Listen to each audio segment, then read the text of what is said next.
My mini vlog. For today's video mga lods, ay ito, Lunes na nga. May pasok na nga ang mga bata dahil isang linggo din nang wala silang pasok dahil nga sa bagyo. Kaya ito na nga mga lods, maaga na naman tayo nagising dahil meron na naman tayong estudyante na papasok. At ito nga mga lods, pagkagising nga nitong bunso ko ay pinag-almusal ko na muna siya ng pandesal. Mag-6 ko na nga siya ginising dito mga lods kasi nga 7 o'clock pa naman ang pasok. Meron pa naman siyang isang oras. Kaya ayan, habang siya nag-almusal dyan, ay hinanda ko naman ang kanyang babauning kanin at ulam.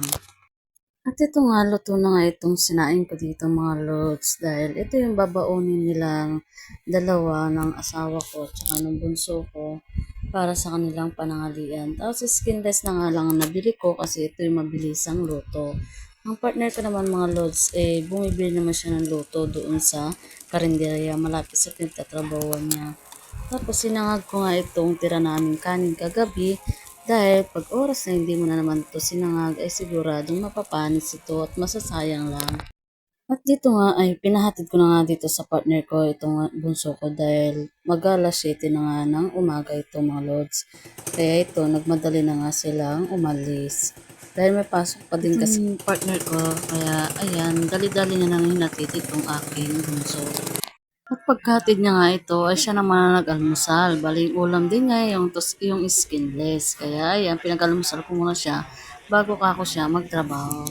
Yung binibidyo ko nga, Diyos ko, tingnan mo naman tuwang tuwaro ko. Kala mo ngayon lang nakakita ng video. At ito nga, pagkaalis nga ng partner ko, ay nag-almusal na rin ako, pati itong panganay kong anak. Dahil may pasok din siya mamayang mga 11. Tapos, ayan, sabi ko nga, mag-almusal na lang kami ng kanin, kaysa naman mag-almusal kami ng tinapay.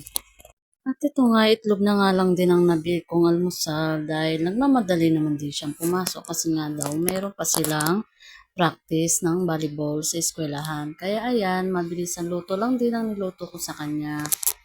Tapos sinabayan ko na nga rin siyang kumain almusal mga lods kasi dami natin gagawin ngayong araw.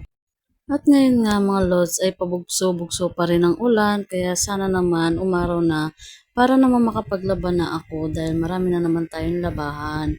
Dahil yung dati ko nga nilaban mga lods ay Diyos ko umabot na isang linggo bago napatuyo dahil nga wala nga akong dryer kaya umabot siya ng isang linggo. O siya, hanggang dito na lang ang aking video. Maraming salamat sa inyong panonood.